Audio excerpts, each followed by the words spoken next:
8वां वेतन आयोग लेकर नए साल में सरकारी कर्मचारियों और पेंशनर्स के बीच जबरदस्त उत्साह देखने लगा है। पिछले कई दिनों में बस एक सवाल सभी के मन में है, आखिर सैलरी में कितना इजाफा होगा, पेंशन कितनी बढ़ेगी और कब तक ये लागू हो जाएगा। इसी बीच all India NPS employees federation के राष्ट्रीय अध्यक्ष डॉक्टर मंजीत पटेल ने कर्मचारियों और पेंशनर्स की ओर से सरकार के सामने 5 बड़ी और महत्वपूर्ण मांगे रखी हैं। ये मांगे करीब 50 लाख कर्मचारियों और 69 लाख से ज्यादा पेंशनर्स से जुड़ी हुई हैं।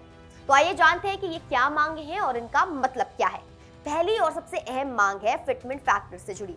फिटमेंट फैक्टर दरअसल एक गुणक होता है जिससे आपकी पुरानी सैलरी को गुणा करके नई सैलरी निकाली जाती है। डॉक्टर मंजीत पटेल कह रहे हैं कि सरकार को फैमिली यूनिट को 3 से बढ़ाकर 5 करना चाहिए। अभी के नियम में एक कर्मचारी के परिवार में सिर्फ 3 लोग गिने जाते हैं। उन्होंने कहा कि ये बदलाव करने से फिटमेंट फैक्टर अपने आप बेहतर हो जाएगा और आम कर्मचारी को भी इसे समझना आसान हो जाएगा। दूसरी मांग ओल्ड पेंशन स्कीम के बहाली की है। डॉक्टर पटेल ने जोर देकर कहा कि जो कर्मचारी 2004 के बाद नियुक्त हुए उन्हें आज भी एनपीएस यानी नेशनल पेंशन स्कीम से काफी असंतुष्टि है। इसलिए उन्होंने मांग की है कि सरकार पुरानी पेंशन स्कीम को फिर से शुरू करे ताकि सभी कर्मचारियों को समान और सुरक्षित पेंशन लाभ मिले। तीसरी मांग चिकित्सा सुविधाओं से जुड़ी है और ये बहुत ही गंभीर है। डॉक्टर मंजीत पटेल के मुताबिक जहां सीजीएचएस यानी सेंट्रल गवर्नमेंट हेल्थ स्कीम के तहत अस्पताल उपलब्ध नहीं है, वहां सरकार सिर्फ 1000 रुपए महीना फिक्स मेडिकल अलाउंस देती है। लेकिन आजकल एक डॉक्टर की फीस ही 1000 से 2000 रुपए के बीच होती है। बच्चों और बुजुर्गों के इलाज के लिए ये रकम बिल्कुल नाकाफी है। डॉक्टर पटेल ने इसे 15 से 20 गुना बढ़ाने की मांग की है। साथ ही उन्होंने आयुष्मान भारत की तरह अच्छे निजी अस्पतालों को भी पैनल में शामिल करने की बात की है ताकि कर्मचारियों को बेहतर इलाज मिल सके। चौथी मांग दिल्ली सरकार के कर्मचारियों के लिए विशेष है। दिल्ली एकमात्र ऐसा केंद्र शासित प्रदेश है जहां कर्मचारियों के नियम केंद्र सरकार तय करती है।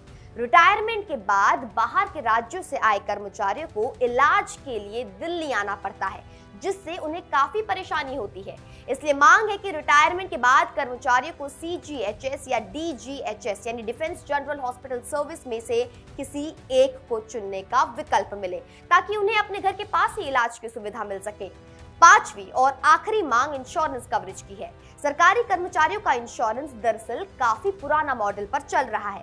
फेडरेशन की मांग है कि central government employees group insurance scheme को संशोधित किया जाए और कम से कम 15 लाख रुपए का कवरेज ग्रुप सी कर्मचारियों को दिया जाए। ये बीमा राशि आज के समय में अस्पताल के खर्चों को देखते हुए काफी कम है। अब आइए समझते हैं कि फिटमेंट फैक्टर की उम्मीद कितनी है। विभिन्न अनुमानों के अनुसार 8th पे कमीशन 1.83 से 2.86 के बीच का फिटमेंट फैक्टर दे सकता है।